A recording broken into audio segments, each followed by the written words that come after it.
আমাদের সিদ্ধান্ত চূড়ান্ত।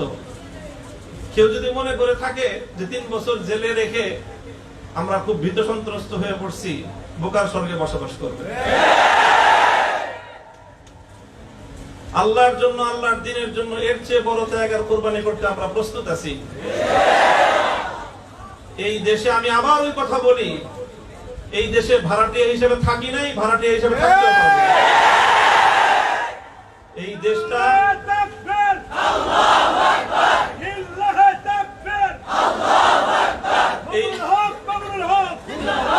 এই দেশটা আমাদের হাজার বছরের পূর্বসূরীদের ঘাম, অশ্রু আর রক্তের বিনিময়ে এই দেশ নির্মিত হয়েছে, মাটি সিঞ্চিত হয়েছে।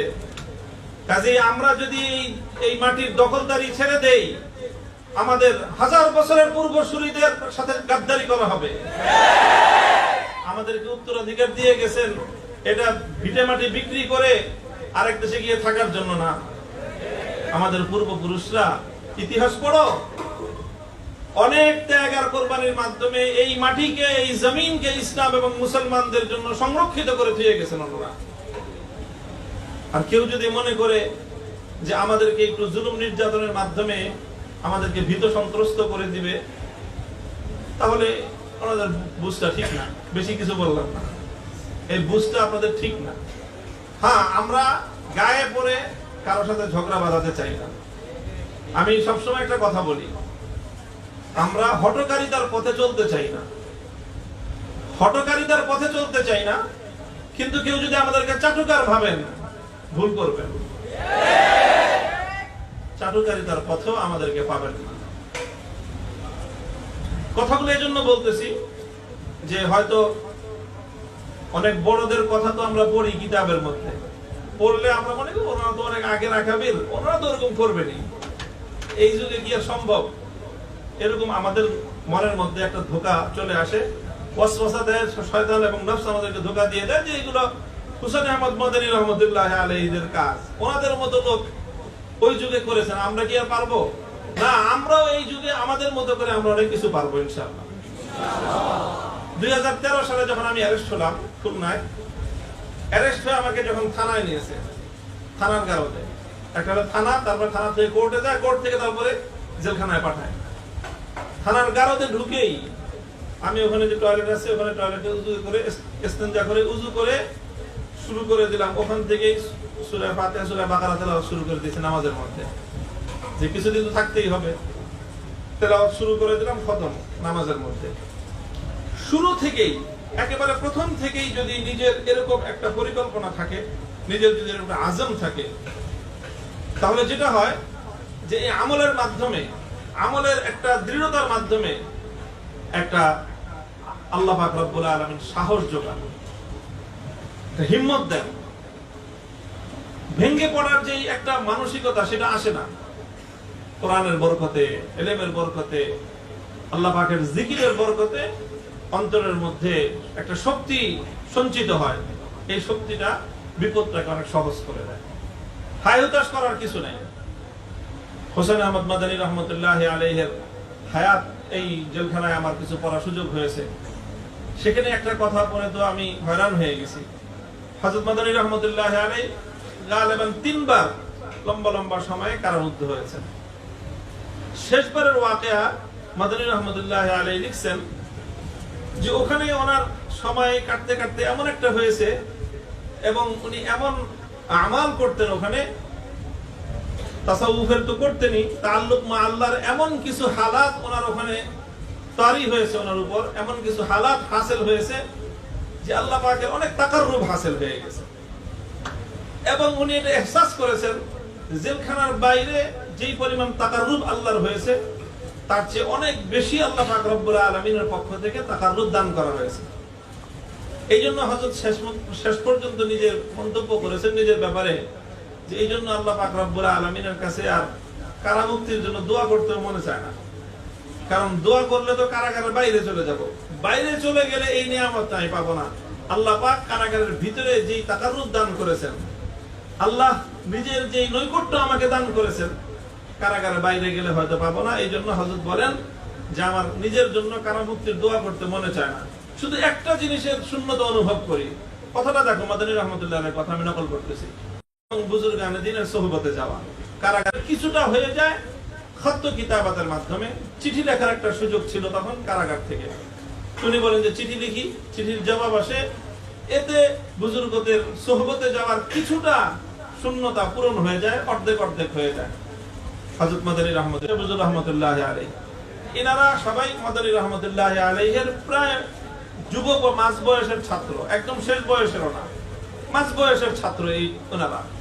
কাজে আমাদের চেয়ে খুব বেশি আগের না। হযরত মাদানী রহমতুল্লাহ আলাইহি প্রথমবার যখন গ্রেফতার হলেন হেজাজ থেকে, মদিনা শরীফ থেকে, তখন তো শাইখুল হিন্দ রহমতুল্লাহ আলাইহিকে মূলত তারা গ্রেফতার করবে। হযরত শাইখুল হিন্দ রহমতুল্লাহ আলাইহি ছিলেন হযরত মাদানী রহমতুল্লাহ আলাইহির ওনার প্রোটেকশনে, উনি মদিনা শরীফে ছিলেন।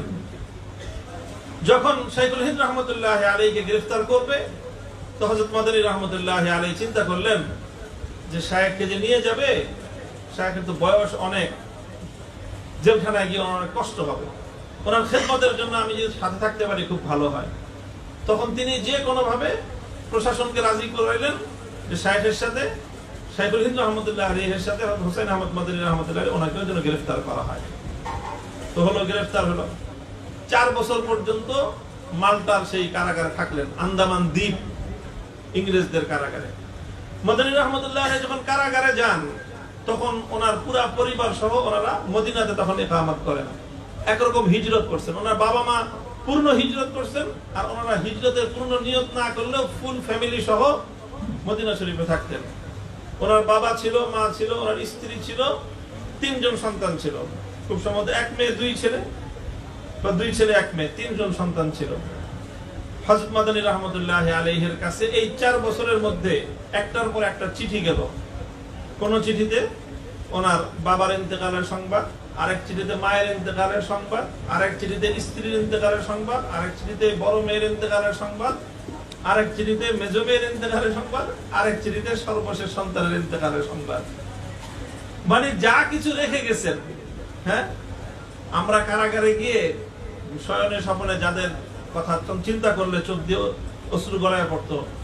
এই তো আমি 4 ছেলে রেখে গেছি, হুজুর এক ছেলে রেখে গেছেন, যাওয়ার পরে আরেক সন্তান হুজুরের হয়েছে। এরকম মুনির সাহেব হুজুরও 4 সন্তান রেখে গেছেন। মাদানী রহমতুল্লাহ আলাইহি 3 সন্তান রেখে গেছেন।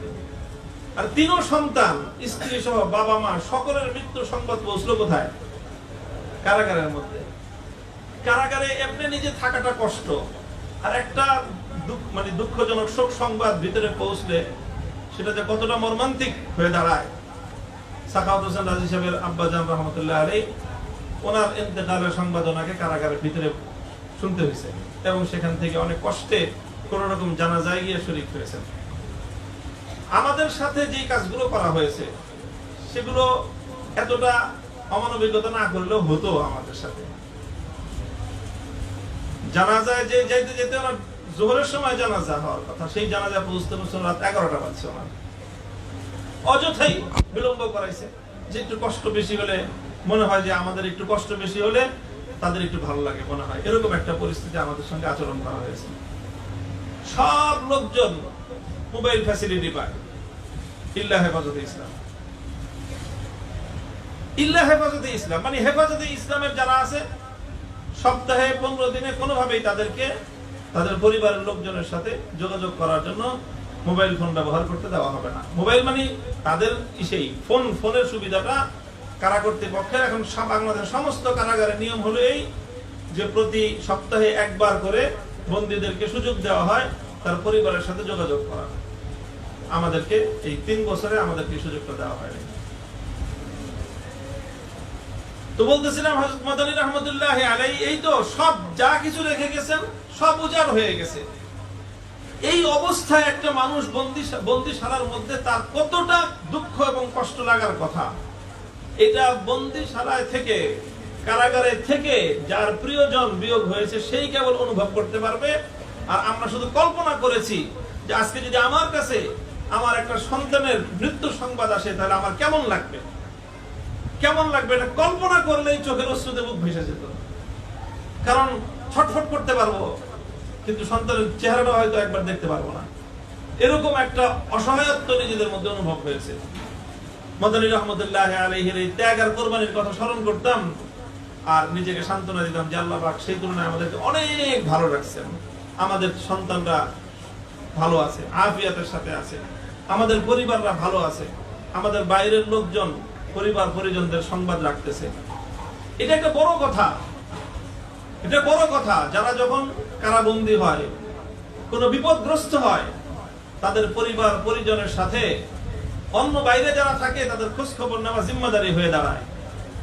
কে কতটুকু করেছি নিজে যার যার হিসাব নেওয়া দরকার। নামায়ে আমাল প্রত্যেকেরটা নিজের কাছেও আছে, অন্যদের কাছেও আছে।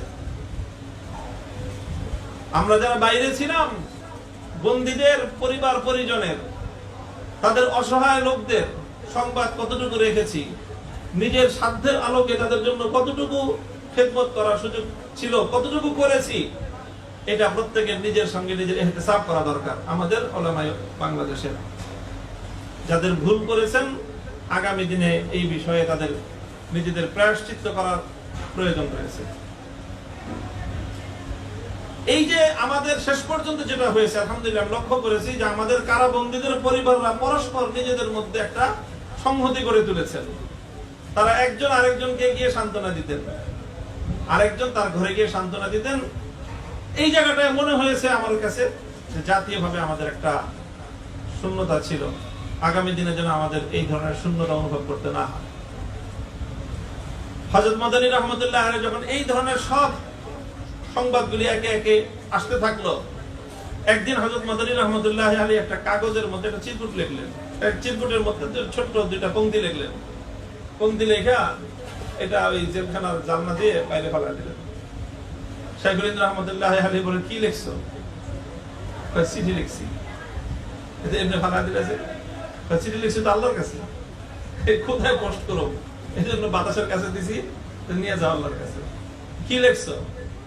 লিখেছি হলো, তেরে ইশক মে কোহে গম সর পে লিয়া আব জো হো তো হো, वो आयश नशाते जिंदगी छोड़ दिया अब जो हो तो हो, तेरे इश्क में कोहे गम सर पे लिया अब जो हो तो हो, वो आयश नशाते जिंदगी छोड़ दिया अब जो हो तो हो। মালিক, তোমার প্রেমে এই কষ্টের পাহাড় মাথায় নিয়েছি, হাসি মুখে নিজে স্বেচ্ছায় মাথায় নিয়েছি, জোর করে কেউ চাপায় নাই। আমাদের জন্য এমন অনেক পথ খোলা ছিল, যেই পথে হাঁটলে আমাদেরকে হয়তো আজকে এই কঠিন পরিস্থিতির সম্মুখীন হওয়া লাগতো না। এমন পথ ছিল, আমাদের জন্যই ছিল। আর মাদানী রহমতুল্লাহের মতো মানুষের জন্য তো রাজদরবারের রাজ সিংহাসন ওনাদের জন্য উন্মুক্ত ছিল। কিন্তু এই রাজ সিংহাসনের চেয়ে কারাগারের অন্ধকার প্রকোষ্ঠকে তারা প্রাধান্য দিয়েছিলেন। উলাইকা আবাই ফাজিনি বিমিসলিহিম ইযা জামাআতনা ইয়া জারিরুল মাজামিউ, আমরা তাদের সন্তান। তাদের নাম মুখে নিয়ে শুধুমাত্র নিজেদের কৃতিত্ব, নিজেদের সম্মান আর গৌরব বুলন্দ করার জন্য নয়, বরং তাদের সেই ইয়াদগাহ, তাদের সেই স্মৃতিগুলোকে অল্প আকারে হলেও নিজেদের জীবনে ধারণ করার জন্য আমরা তাদের সন্তান। তেরে ইশক মে কোহে গম সর পে লিয়া, আল্লাহ তোমার জন্য বিপদের পাহাড় মাথায় তুলে নিয়েছি। কাজেই যখন বিপদের পাহাড় মাথায় তুলে নিয়েছি, তোমার প্রেমে, তোমার ভালোবাসায় স্বেচ্ছায় নিয়েছি, আব জো হো তো হো, যা হওয়ার তাই হবে। ও আয়েশো নশাতে জিন্দেগি ছোড়ে দিয়া আব জো হো তো হো, জীবনের অত বিলাসিতার সব বিলাসিতার আসবাব, বিলাসিতার জীবন, ওটাকে ত্যাগ করেছি, যা হওয়ার হবে। তোমরা যদি বাতিলের উপর থেকে আমাদের উপর জুলুম করে তোমাদের জন্য ঝুঁকির পথ তোমরা বেছে নিতে পারো, হকের উপর থেকে আমরা তার চেয়ে বড় ঝুঁকির পথ নিজেদের জন্য বেছে নেওয়াটাকে এই জীবনের গৌরব মনে করি। মনে রেখো, আমরা যুদ্ধের ময়দানে শাহাদাত বরণ করব, যুদ্ধের ময়দান থেকে লেজ গুটিয়ে পালিয়ে যাব না ইনশাআল্লাহ। কথা এটা পরিষ্কার আমাদের। আমরা এই দেশের নাগরিক হিসেবে আমাদের পূর্বসূরীদের রক্তে কেনা মাটিতে উত্তরাধিকার সূত্রে বসবাস করি। কাজে এই মাটিতে ইসলাম থাকবে, শুধু ইসলাম থাকবে তা নয়, যেই জায়গাটায় আমাদের সঙ্গে ইখতিলাফ, কথাটা খুব ভালো করে বুঝো আজকে আমার ছাত্র ভাইয়েরা, যেই জায়গাটায় আমাদের সাথে কাশমাকাশ, যেটা নিয়ে আমাদের সঙ্গে তাদের বিরোধ, আমরা বলি যে ইসলাম থাকবে মাথা উঁচু করে থাকবে, গৌরবের সঙ্গে থাকবে। ওনারা বলেন ইসলাম থাকবে এতিমখানায়। ওনারা চান ইসলামটা থাকবে কোথায়? এতিমখানায়, এতিমের মতো। শুক্রবার দিন ওনারা সব এতিমদেরকে খাওয়াবেন, সবাইকে টুপি দিবেন, হাদিয়া, প্রয়োজনে হাদিয়া টাকা সহ দিবেন। ইসলামটা থাকবে এরকম একটু কিভাবে অসহায় অবস্থায়, অসহায় ভাবে থাকুক ইসলাম, এতে তাদের কোনো আপত্তি নাই। বিরোধের জায়গাটা হলো এই জায়গায়। মসজিদ থাকুক, এতে তাদের আপত্তি নাই। ওনারা মসজিদ আরো নির্মাণ করে দিবেন, মসজিদে আমাদেরকে চাকরি দিবেন, এতে তাদের আপত্তি নাই। এবং এটা নিয়ে আমাদের সঙ্গে তাদের বিরোধও নাই। বিরোধটা কোন জায়গায়? বিরোধটা হলো আমরা যেটা বলি যে দেশে যা কিছু হবে ইসলামকে জিজ্ঞাসা করে হতে হবে। বিরোধটা হলো এই জায়গায়, তুমি শিক্ষা সিলেবাস করবা, ইসলামকে জিজ্ঞাসা করো, কোরআনকে জিজ্ঞাসা করো, আল্লাহর পয়গম্বরের সুন্নাহকে জিজ্ঞাসা করো, মুসলমানদের দেশে কোন শিক্ষা ব্যবস্থা চলবে। ওনারা বলেন যে না, আমরা আমাদের মতো স্বাধীন মতো আমরা শিক্ষা ব্যবস্থা প্রণয়ন করব, শিক্ষা সিলেবাস আমরা রচনা করব, এতে ইসলাম কি বলে দেখার সময় আমাদের নাই। বিরোধটা হলো এই জায়গায়। আমরা বলি যে ইসলাম থাকবে গৌরবের সাথে, ইসলাম থাকবে মাথা উঁচু করে। ইসলাম কোন গোষ্ঠীর দয়া দাক্ষিণ্য করুণার পাত্র হয়ে ইসলাম থাকবে না। আর ইসলাম ইয়ালু ওয়ালা ইউলা। এই ছোট্ট একটা জায়গায় হলো বিরোধ। জায়গাটা ছোট, কিন্তু এটা আবার অনেক বড়। বিরোধের জায়গাটা এমন একটা জায়গায়, একটা জায়গায় আহলে ইলম উলামায়ে কেরামকে আমরা বলবো যে বিষয়টা আপনারা যারা উলামায়ে কেরামের বিভিন্ন পর্যায়ের নেতৃত্ব দেন, ইয়াদাত করেন। আমি আজকে আরেকটা কথা আমাকে খুব ভালো করে স্মরণ করতে হয়। মুজাহিদে আজম আল্লামা শামসুল হক ফরিদপুরি রহমতুল্লাহি আলাইহির একটা কথা এক মজলিসে আমি উদ্ধৃত করেছিলাম। শামসুল হক ফরিদপুরি রহমতুল্লাহি আলাইহি যখন সেই পাকিস্তান আমলে স্বৈরশাহী আইয়ুব খান যখন ফ্যামিলি প্ল্যানিং ল করলো, হ্যাঁ, কোরআন সুন্নাহ বিরোধী আইন, দেশের উলামায়ে কেরাম প্রতিবাদ করলেন এবং এই প্রতিবাদের মূল নেতৃত্বের ভূমিকা নিলেন শামসুল হক ফরিদপুরি রহমতুল্লাহি আলাইহি। তখন গভর্নরের সঙ্গে ওনার অনেক ঝগড়া বাকবিতণ্ডা হলো। স্বয়ং গভর্নর যে মোনায়েম খান, তার সঙ্গে কথা হলো প্রথম। এরপরে স্বয়ং আইয়ুব খান বাংলাদেশের অর্থাৎ পূর্ব পাকিস্তানে আসলো, এসে এই দেশের উলামায়ে কেরামকে সে ডাকলো যে এই বিষয়ে আলেমদের সঙ্গে সে সরাসরি কথা বলবে।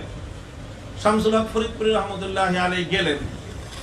উনি ওইভাবেই গেলেন, মুখটাকে মলিন করে, রাগে গোসায় চেহারাটাকে কালো করে তিনি গেলেন যে তুমি কোরআন বিরোধী আইন করে মুসলমানদের শাসক আমাদেরকে ডাকছো, কথা বলবো তোমার সাথে, তবে কথাটা হবে ওই ভাষায়। উনি গেলেন ওই অবস্থায়, যে দেখলেন যে ওখানে একজন বাংলাদেশের এই অঞ্চলের খুব প্রসিদ্ধ একজন আলেম, বুজুর্গ। আমি তার এলেম নিয়েও বুজুর্গি কোনটা নিয়ে প্রশ্ন করতেছি না, শামসুল হক ফরিদপুরি রহমতুল্লাহ আলাইহি প্রশ্ন তুলেন নাই। যে দেখলেন যে উনি আইয়ুব খানের সাথে ওই মজলিসে হাসাহাসি করতেছেন। আইয়ুব খান তাকে বলতেছে, মৌলানা আপ তো বহুত মোটে হো গয়ে, আরে আপনি তো অনেক মোটা হয়ে গেছেন। উনি বলছে, হ্যাঁ হ্যাঁ मैं तो बहुत मोटा हो गया, आप लोगों का ही ये आप लोगों की आता है। এই সমস্ত কথাবার্তা বলতেছেন, মানে অর্থাৎ ওনার সঙ্গে খুব হেসে হেসে কথা বলতেছেন।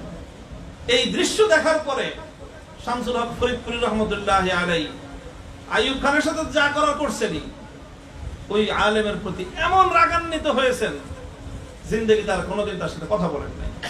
যে আমাদের মাসলা হলো কোরআন বিরোধী আইন তৈরি করেছে সে, আমরা আমাদের হৃদয়ের সমস্ত ক্ষোভ, সমস্ত রাগ তার প্রতি প্রকাশ করব, আর সেই মজলিসে আপনি গিয়ে তার সঙ্গে হাসাহাসি করতেছেন। এতটুকু গায়রত এবং আত্মমর্যাদা আপনার নাই। শুধু এই কারণে হুজুর ওনার সাথে আর কথা বলেন নাই। শামসুল হক ফরিদপুরি রহমতুল্লাহি আলাইহি যখন মৃত্যু শয্যায় শায়িত, হুজুরের দীর্ঘ রোগ ছিল, অনেক লম্বা, অনেক দীর্ঘদিনের রোগের শোকে হুজুর মারা গেছেন। তো হুজুর যখন একদম মৃত্যু শয্যায় শায়িত, গহরডাঙ্গায় হুজুরের নিজের বাড়িতে হুজুর শোয়া, ওই বুজুর্গ অনেক শান শওকত ওয়ালা বুজুর্গ ছিলেন, অনেক ভক্ত মুরিদান ওনার ছিল, অনেক লোকজন তার ছিল। উনি বিশাল এক লঞ্চ ভাড়া করে হুজুরকে দেখতে গেছেন। হুজুরকে দেখতে গেছেন যে হুজুর অসুস্থ অবস্থায়। হুজুর যখন শুনছেন যে ওই আলেম দেখতে আসছে, হুজুর বলছেন খবরদার উনি যেন আমার ঘরে আসতে না পারে। ওনাকে বলা হয়েছে যে হুজুর আপনাকে এই অবস্থায় নিষেধ করছে, আপনি যেন হুজুরের ঘরে না যান। উনি পরে দরখাস্ত করে পাঠাইছেন যে হুজুরকে যা বলেন আর কিছু না, আমি হুজুরের সাথে কথা বলবো না, হুজুরের কাছেও যাব না, শুধু জানলা দিয়ে হুজুরকে এক নজর দেখে আসবো। এই কথাটা শোনার সঙ্গে সঙ্গে হুজুর বলছে জানলা বন্ধ করে দাও,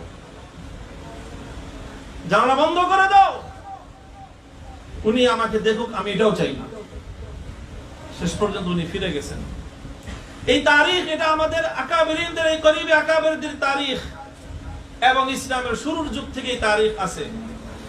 ইমাম আহমদ ইবনে হাম্বল রাহমাতুল্লাহি আলাইহি মুহাদ্দিসে কবির ইয়াহইয়া ইবনে মাঈন রাহমাতুল্লাহি আলাইহির সাথে একই আচরণ করেছিলেন। ইয়াহইয়া ইবনে মাঈন রাহিমাহুল্লাহ অনেক বড় মুহাদ্দিস, কিন্তু যখন খালকে কোরআনের মাসআলা এসেছিল, ইমাম আহমদ ইবনে হাম্বল অত্যন্ত দৃঢ়তার সঙ্গে তিনি হকের ঝান্ডা ধারণ করেছিলেন এবং রুখসাতের উপর নয় আযিমতের উপর উনি আমল করেছেন। ইয়াহইয়া ইবনে মাঈন রাহিমাহুল্লাহ অনেক বড় জলিলুল কদর, উনি একজন মুহাদ্দিস। উনি অবস্থানটা ছিল ওনার নরবরে, আর উনি বলতেন যে আমরা তো মজবুর, শাসকের জুলুম নির্যাতনের সামনে আমরা মজবুর। হযরত ইমাম আহমদ ইবনে হাম্বল বলতেন, আপনি শাসকের সামনে মজবুর মানে আপনাকে কোনোদিন ধরে নিয়ে 10টা চাবুক মেরেছে না? চাবুক মারার ভয় দেখেই আপনি বলেন যে আপনি মজবুর।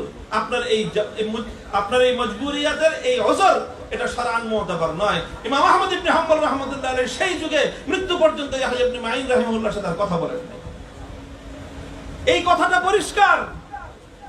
হক এবং হক্কানিয়াতের প্রশ্ন যখন আসবে, উলামায়ে কেরাম সবাই টকরাবে যাবেন, এটা আশা করি না।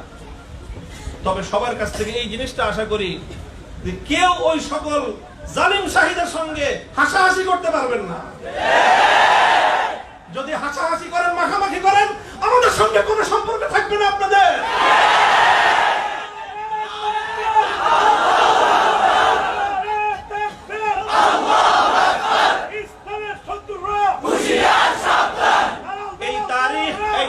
এই তারিখ এবং এই ইতিহাস আমরা আমাদের আকাবের থেকে শিখেছি। খুব হুঁশিয়ার, ইতিদালের সঙ্গে কথা বলতে হবে, ইতিদালের সঙ্গে প্রত্যেকটা নকল হরকত করতে হবে। আখেরি যে স্লোগান, এটা সম্পূর্ণ আমি রদ করতেছি। কারো বিরুদ্ধে শিকায়েত নেই আমার। আমি শুরু বের হয়ে এসে এখনো পর্যন্ত এই কথাই বলতেছি, আমাদের উপর যা জুলুম হয়েছে, যে নির্যাতন আমাদের উপর হয়েছে, এই নির্যাতনের পূর্ণ দাস্তান আমরা জাতির সামনে এখনো উন্মুক্ত করি নাই। যদি কোনোদিন প্রয়োজন মনে করি, একটা একটা করে দাস্তানের পাতা খুলবো, জাতি জানবে আমাদের সঙ্গে, উলামায়ে কেরামের সঙ্গে শাসকদের পক্ষ থেকে জুলুম এবং নির্যাতনের কি কি ইতিহাস রচনা করা হয়েছে।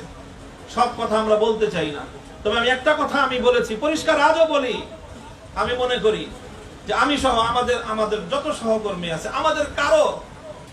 আমাদের কারো এই মজলুমিয়াতের জন্য, আমাদের উপর এই জুলুম এবং নির্যাতনের জন্য কোন আলেম, কোন পক্ষের আলেম এটার সঙ্গে জড়িত নাই। আমার এটা ব্যক্তিগত মতামত, এটা আমাদের সাথীরাও আমার সঙ্গে দ্বিমত করতে পারেন, আমার ব্যক্তিগত মতামত, কারো এখানে ভূমিকা নাই। হ্যাঁ, যেটা হতে পারে যে একজন আলেমের বন্দিত্বের কারণে তার যতটুকু কষ্ট পাওয়া উচিত ছিল সেই কষ্টটা তিনি পান নাই, যতটুকু ভূমিকা তার রাখার দরকার ছিল মুক্তির জন্য সেই ভূমিকাটা হয়তো রাখেন নাই। বেশির চেয়ে বেশি এটাও হতে পারে যে আমরা বন্দী হওয়ার কারণে কেউ কেউ মনে মনে খুশিও হয়েছে, হতেই পারে। কারো সঙ্গে ব্যক্তিগত রেষারেষি থাকতে পারে, এটা কোনো খুব বড় কোনো বিষয় না। ব্যক্তিগত রেষারেষি থাকতে পারে না, তোমার সঙ্গে আমার ব্যক্তিগত রেষারেষি থাকতে পারে, ভাইয়ের সঙ্গে ভাইয়ের ব্যক্তিগত রেষারেষি থাকে। ভাই যার সঙ্গে রেষারেষি, সে বিপদে পড়লে আরেক ভাই একটু কি হয়, ভালো হয়েছে, ঢুকছো না, এবার মজা পাও। বড় বড় কথা তো, আমার সম্পর্কে তো অনেকেই এই কথা বলছে যে বেশি বড় বড় কথা কয়, এবার মজা বুঝুক, আরো ভালো করে বুঝুক, তারপরে বের করব। মজা বুঝি নাই, মজাও বুঝছি, সবই বুঝছি, এবং বের হয়ে এসে দায়িত্ব নিয়ে এই কথা বলতেছি। আগে যা বলেছি সঠিক বলেছি, আগামী দিনে যা বলবো ইনশাআল্লাহ সেই ধারাই বলবো কথা। তো এই যে বিষয়টা, আলেম ওলামাদের কাউকে আমি মনে করি যে এই 3 শ্রেণীর হতে পারে সর্বোচ্চ। হয়তো কেউ ভূমিকাটা যথাযথ রাখে নাই, কেউ হয়তো মনে মনে একটু খুশিও হয়েছে, কিন্তু আমি মনে করি যে বাংলাদেশের কোন আলেম, সে যেই পক্ষেরই হোক, তাদের সাথে আমাদের রাজনৈতিক বা সাংগঠনিক বিরোধ থাকতে পারে, কিন্তু কেউ আমাদের এই গ্রেফতারির জন্য দায়ী এটা আমি মনে করি না। কারণ কোন আলেমের কাছে এমন ক্ষমতাই নাই, শক্তিই নাই যে তারা আমাদেরকে গ্রেফতার করবে বা একজন আলেম আর একজন আলেমকে গ্রেফতার করবে। এই ক্ষমতা বাংলাদেশে কোন আলেমের আছে? এটার জন্য শতভাগ দায়ী হলো তারা যাদের হাতে রাষ্ট্র শক্তি আছে, এবং তারাই এই কাজটা করেছে। তারা এই কাজটা করে কি, যে তারা আমাদের উপর জুলুম করলো, আবার আমাদেরকে এসে বলে, আরে হুজুর আপনাদের উপর জুলুম করছে তো ওই যে অমুক হুজুরের কারণে, আপনাকে অ্যারেস্ট করা হয়েছে অমুক হুজুরের কারণে, ও অমুক হুজুরের কারণে তুমি আমার অ্যারেস্ট করলা, আর এত এত হুজুর যে আমাদের মুক্তি চাইল তখন তো মুক্তি দিতে পারলো না। এইগুলো হলো আরেকটা ভণ্ডামি এবং ভাওতাবাজি। আমাদের আলেম ওলামাদের মধ্যে পারস্পরিক দ্বন্দ্ব এবং সংঘাতটাকে বৃদ্ধি করার একটা পায় তারা। এই জন্য আমি পরিষ্কার আমার ব্যক্তিগত জায়গা থেকে আমি বলে দিচ্ছি, আমি আমার এই গ্রেফতারির জন্য, আমার উপরে এই জুলুম নির্যাতনের জন্য বাংলাদেশের কোন আলেমকে, কোন ইসলামপন্থীকে ন্যূনতম আমি দায়ী মনে করি না। হ্যাঁ, কারো কারো ভূমিকা কম বেশি থাকতে পারে, সেজন্য মান অভিমান থাকতে পারে, অভিযোগ থাকতে পারে, কিন্তু এটার জন্য দায়ী মনে করি না কাউকে। কাজে এই যে কথাগুলোর মধ্যে আমরা পূর্ণ সতর্কতা অবলম্বন করতে হবে। তবে কথা এটা এই যে জুলুম এবং নির্যাতন হলো, আমরা হলাম ভিকটিম, আমরা মজলুম। অন্যান্য উলামায়ে কেরামের কাছ থেকে আমরা যে আচরণটা আশা করি সেটা হলো এই, যারা আমাদের উপর জুলুম করলো, যতক্ষণ পর্যন্ত তারা এই জুলুমের জন্য তারা অনুতপ্ত না হবে, ততক্ষণ পর্যন্ত আমাদের আলেম ওলামারাও তারা তাদের সঙ্গে সম্পর্কটা ওই মাত্রায় রাখবেন। বেশি মাখামাখি যদি তাদের সাথে করেন, দেখতে আমাদের কষ্ট লাগে, অনেক খারাপ লাগে। কি বলবো তোমাদের কাছে, আমি জেলখানায় থেকে, আখেরি কথা লম্বা করবো না, শেষ কথা আমি এটা বলতেছি, জেলখানায় থাকতে যে বিভিন্ন মেমোরি কার্ডের মাধ্যমে কিছু আহওয়াল জানার আমাদের সুযোগ ছিল। তো এই মেমোরি কার্ড লাগায় মনিটরের মধ্যে আমরা সবকিছু দেখতে পারতাম। সেখানে দেখলাম যে একজন আলেম, খুব এমনি ব্যক্তিগতভাবে আমি যার ভক্ত বলা যায়, তার জ্ঞান গরিমা সব দিক থেকে খুব তার প্রতি আমার একটা ভক্তি ছিল। দেখলাম উনি এমন একজন মানুষের এমন ভূয়সী প্রশংসা করতেছেন যার হাত হাজারো মুসলিমের রক্তে রঞ্জিত, সেই জালেমের উনি এমন ভূয়সী প্রশংসা করতেছেন। এই জিনিসটা শোনার পরের দিন আমি কোর্টে গেলাম, কোর্ট থেকে আমি কারাগারে ফিরলাম। রাস্তায় রাস্তায় ওই জালেমের বিভিন্ন জায়গায় নানা রকম ছবি টবি দেখি। যতবার ছবিটা দেখি ওই জালেমের কথা মনে পড়ে না, আমার ওই হুজুরের কথা মনে পড়ে।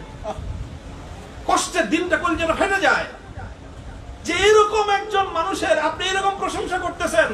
আপনি জানেন না, রহম করদন বার গোসে ফান্দা জুলুম, রহম করদন বার তেজে দন্দা জুলুম আসবার গোসে ফান্দা, রহম করদন বার তেজে দন্দা জুলুম আসবার তারাহুম বার তেজে দন্দা তারাহুম বার, যাই হোক, কি কবিতা মুখস্থ নাই, বললাম আর কি মানা। হ্যাঁ, তারাহুম বার তেজে দন্দা জুলুম আসবার গোসে ফান্দা। বাঘের উপর যদি তুমি করুণা করো, এটা শুধু তুমি বাঘের উপর করুণা করলা তা নয়, এটা বকরির উপর তুমি জুলুম করলা। আমি জানি না, ওই কথা আমি কোনোদিন এতটা অনুভব করি নাই আগে নিজের উপর আসার আগ পর্যন্ত। আমার কাছে তখন মনে হয়েছে আমিও এরকম ভুল অনেক করেছি। আমরা যখন এরকম অনেকের প্রশংসা করতাম, তখন এরকম প্রত্যেকটা মজলুমের হৃদয়ে গিয়ে আমাদের এক একটা কথা সুরের মতো বিদ্ধ হতো। কাজে এই জন্য কোন জালেমের প্রশংসা করার সময় আমি সকলকে বলতেছি, মজলুমদের ওই আহাজারি বদদুয়া থেকে ভয় পাওয়া উচিত আমাদের। কোন জালেমের প্রশংসা করার আগে হাজারবার মজলুমদের কথা চিন্তা করা দরকার। আমরা নানা রকম হিকমত আবিষ্কার করে জালেমদের এই প্রশংসা করাকে বৈধতা দেওয়ার, হালাল করার চেষ্টা করি। হালাল করতে পারি, ফতোয়ার কলম তো নিজেদের হাতে আছে, কিন্তু মজলুমের হৃদয়ের আহাজারি বন্ধ করতে পারবি না। আল্লাহ না জানে ওটা কত কঠিন কোন বিপদ ডেকে আনতে পারে, বড় কঠিন পরিণাম বয়ে নিয়ে আসতে পারে। আল্লাহ হেফাজত করুক আমাদের সকলকে। এলোমেলো কয়েকটা কথা আমি বললাম, আমার এই কথার মধ্যে জানি না কোনো বেএতেদালি হলো কিনা। আমাদের বারিধারা মাদ্রাসার মুহতামিম হযরত মাওলানা মনির হোসেন কাসেমি হাফিজাহুল্লাহ তাআলা, অনেক কথাই হয়েছে, সামনাসামনি আর খুব বেশি কথা আমি বলতে চাই না। তবে আমি আমার এই 3 বছরের জীবনে কারাবন্দী, আমার মধ্যে শারীরিক যতটা কষ্ট গেছে তার চেয়ে অনেক বেশি মানসিক যেই চাপটা আমি অনুভব করেছি, আমার এই মানসিক এই চাপের সময়ে, মানসিক এই মজলুমিয়াতের সময় যে লোকটা আমাকে সবচেয়ে বেশি হিম্মত আফজাই করেছেন, সবচেয়ে বেশি সাহস জুগিয়েছেন যিনি, তার নাম হলো আল্লাহ মনির হোসেন কাসেমি হাফিজাহুল্লাহ তাআলা। আমি আল্লাহর কাছে দোয়া করি আল্লাহই যেন তার এর পরিপূর্ণ জাযা ওনাকে দান করেন। আমিন। ওনার সবচেয়ে কঠিন বিপদের সময় যেন আল্লাহ পাক ঠিক এইভাবেই ওনার দস্তগিরি করেন। আমিন। আমাদের সকলের মধ্যে এই যে একটা ইত্তেহাদ, এই যে একটা বোঝাপড়া হয়েছে, এই যে একটা বোঝাপড়া হয়েছে, সাখাওয়াত হোসেন রাজি সাহেব হুজুর থেকে নিয়ে শুরু করে আমি পর্যন্ত, মধ্যখানে আমাদের বাকিরা সবাই আছেন। মনির হোসেন কাসেমি সাহেব আছেন, হাবিবুল্লাহ মাহমুদ কাসেমি সাহেব আছেন, জুনায়েদ আল হাবিব সাহেব আছেন, মঞ্জুরুল ইসলাম আফিন্দি সাহেব আছেন, আমাদের অন্যান্য উলামায়ে কেরাম আমরা যারা আছি, ইনশাআল্লাহ ইনশাআল্লাহ জুলুমের দিন চলে গেছে, জুলুমের দিন চলে গেছে। সামনের ইতিহাস ইনশাআল্লাহ ভিন্নভাবে রচিত হবে। ছাত্র ভাইদেরকে এটার জন্য খুব দায়িত্বশীল হতে হবে, খুব দায়িত্বশীল। আবেগী শুধু নয়, সিদ্ধান্ত নিয়ে রাখতে হবে নিজের জীবনে। আফিয়াতের জন্য আল্লাহর কাছে দোয়া করতে হবে যে আল্লাহ সহি সালামতে রাখো, দুর্বল মানুষ, বিপদ কঠিন দিও না। কিন্তু যদি আল্লাহ না করুন কারো জীবনে যদি বিপদ চলে আসে, তখন খুব ইস্তেকামতের সাথে থাকতে হবে। আলহামদুলিল্লাহ আমার অভিজ্ঞতা হলো এই, আল্লাহ পাক আমাদের জন্য পরীক্ষা খুব বেশি কঠিন করেন না। আমরা সামান্য একটু ইস্তেকামতের সাথে থাকতে পারলে আল্লাহর পক্ষ থেকে এমন গায়েবে নুসরত চলে আসে, যেটা আমাদের পূর্বের আমাদের বড়দের ওই পরিমাণ আল্লাহ সাহায্য পাইতে আরো অনেক লম্বা ত্যাগ আর কোরবানি দিতে হয়েছে। আমরা যেহেতু দুর্বল, আল্লাহ আমাদের সঙ্গে দুর্বলের মুআমালা করতেছেন। ইনশাআল্লাহ ইস্তেকামতের সাথে থাকবো, হক এবং হাক্কানিয়াতের সাথে থাকবো, হিম্মতের সাথে থাকবো। আর হলো মূল ওই উসুল মনে রাখতে হবে, আমরা হটকারিতার পথেও চলবো না। হ্যাঁ, খুব মুখস্থ রাখবা, চাটুকারিতা এটা কিন্তু এখন আমাদের নতুন ফিতনা। পুরা উলামায়ে বাংলাদেশকে চাটুকার জাতিতে পরিণত করার নানা রকম আয়োজন চলছে। এই ফিতনা, এই যে কারারুদ্ধ হওয়ার ফিতনা, মাইর খাওয়ার ফিতনা, জুলুম নির্যাতনের মুখে পড়ার ফিতনা, এগুলোর চেয়েও বড় ফিতনা হলো আমাদেরকে একটা চাটুকার জাতিতে পরিণত করার চেষ্টা করা হচ্ছে। এই জন্য যেখানে গেলে চাটুকারিতা করা লাগতে পারে বলে কারো আশঙ্কা হয়, তার ধারে কাছে কেউ যাবে না। আল্লাহ পাক আমাদেরকে হেফাজত করুন ইনশাআল্লাহ। আল্লাহ পাক রব্বুল আলামিন আমাদেরকে ইত্তেহাদ, ইত্তেফাকের সাথে, সমন্বয়ের সাথে সামনের দিকে অগ্রসর হওয়ার তৌফিক আল্লাহ পাক আমাদেরকে দান করুন। ওয়া আখিরু দাওয়ানা আলহামদুলিল্লাহি রাব্বিল আলামিন। সম্মানিত উপস্থিতি, এই পর্যায়ে আমাদের জামিয়ার শেখুল হাদিস, সকলের মুরব্বী আল্লামা ওবায়দুল্লাহ ফারুক সাহেব ছিলেন এবং দোয়ার মাধ্যমে আজকের এই অনুষ্ঠানের সম্প্রচার ইনশাআল্লাহ।